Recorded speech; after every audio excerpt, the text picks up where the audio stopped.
everyone. Today I would like to talk a little bit about Edpuzzle, which is a great resource to have for teachers.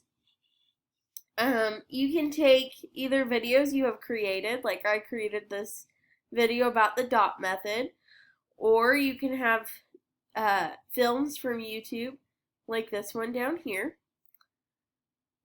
And you can kind of manipulate them to work for your class. I'm going to show you how to do that today. So the first thing you want to do, I went to YouTube and I found a video that would work for my class. And so I copied the link and I pasted it right up here. And I'm going to hit search. And boom, right there, Edpuzzle knows exactly what I want. It popped up. Called Murder at the Fair, The Assassination of William McKinley. That's what me and my class are talking about. That's what I want them to watch this video about. But the only problem is, it's an hour and 2 minutes, and my students aren't going to sit through that. Fortunately, I have found a good stopping place in the video at 27 minutes and 11 seconds.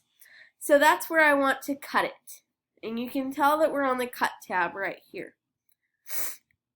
So I'm going to move this right here over